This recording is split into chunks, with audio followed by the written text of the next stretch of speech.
ইদানিং গ্রামে বা শহরে যেখানেই যাচ্ছি একটা কথাই শুনতে পাচ্ছি, এবার ভোট কিভাবে দেব।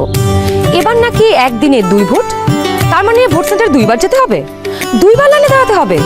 Lot of confusion. কিন্তু এই সব কিছু নিয়ে আপনার যাবতীয় দুশ্চিন্তা আজ দূর হয়ে যাবে। চলুন দেখি আগামী ত্রয়োদশ জাতীয় সংসদ নির্বাচন এবং গণভোটের দিন আমরা কিভাবে ভোট দেব। ভোটের দিন একদম সকালবেলা আপনার ভোট কেন্দ্রে চলে আসবেন। নারী পুরুষ ঠিক এইভাবে আলাদা আলাদা লাইনে দাঁড়াবেন। লাইনের শুরুতেই আপনার ভোটার ক্রমিক নাম্বার উল্লেখ করে লেখা থাকবে আপনি কোন কক্ষে ভোট দেবেন। ভোট কেন্দ্রের কোন কক্ষে আপনি ভোট দিবেন সে বিষয়ে আনসাররাও আপনাকে সহায়তা করবেন। এরপর আপনি সোজা চলে যাবেন আপনার ভোট কক্ষে। কিভাবে নারী এবং পুরুষ ভোটারদের আলাদা রুমে ভোট গ্রহণ করা হচ্ছে চলুন দেখে আসি।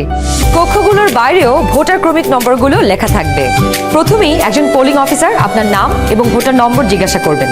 তারপর আপনার চেহারার সাথে আপনার ভোটার তালিকায় থাকা ছবি মিলিয়ে দেখবেন। এটা আমি, এখানে একটু খারাপ আসছে ছবি। বাবার নাম? আনিসুজ্জামান। ভোটার আয়শা খানম, ভোটার নং 0157। প্রথম পোলিং অফিসার আপনার নাম এবং ভোটারের ক্রমিক নম্বর জোরে উচ্চারণ করবেন, যেন কক্ষে থাকা সহকারী প্রিজাইডিং অফিসার এবং পোলিং এজেন্টরা শুনতে পারেন।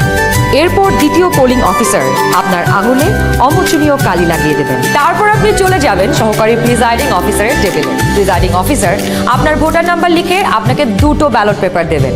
জানি এবার গণভোটের জন্য গোলাপি ব্যালট আর সংসদ সদস্য নির্বাচনের জন্য সাদা কালো ব্যালট। বাহ!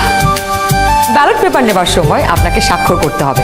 আপনি চাইলে টিপসই দিতে পারেন। দেশের ছবি আপনার হাতে। ব্যালটের সাথে দেওয়া হবে সিল মারার জন্য একটি রাবার স্ট্যাম্প। আপনি 2টি ব্যালট এবং রাবার স্ট্যাম্প নিয়ে ভোট দেবার গোপন কক্ষে যাবেন।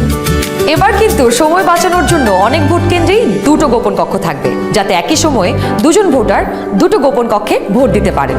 গোপন কক্ষের ভেতরে আপনি কিভাবে ব্যালটে সিল দিবেন চলুন দেখি। গণভোটের গোলাপি ব্যালটে হ্যাঁ এবং না 2টো ঘর থাকবে। সংস্কার বা পরিবর্তন চাইলে হ্যাঁতে সিল মারুন। গণভোটে আপনি হ্যাঁ দিলে সবগুলো সংস্কার পাবেন, আর না দিলে কোনো সংস্কারই পাবেন না।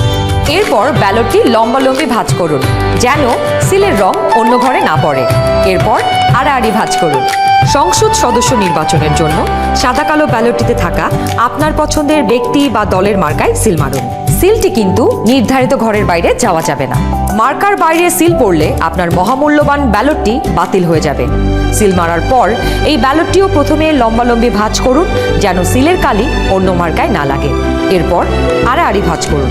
এবার গোপন কক্ষ থেকে বের হয়ে স্ট্যাম্পটি সহকারী প্রিজাইডিং অফিসারকে ফেরত দিন এবং একই ব্যালট বক্সে 2টি ব্যালট পেপার ফেলুন। ব্যাস, হয়ে গেল একদিনে 2 ভোট। একদম সহজ, তাই না? তাহলে নিশ্চিন্তে ভোটের দিন চলে আসুন আপনার ভোট কেন্দ্রে আর ভোট দিয়ে বুঝে নিন দেশের মালিকানা, দেশের চাবি আমাদের হাতে।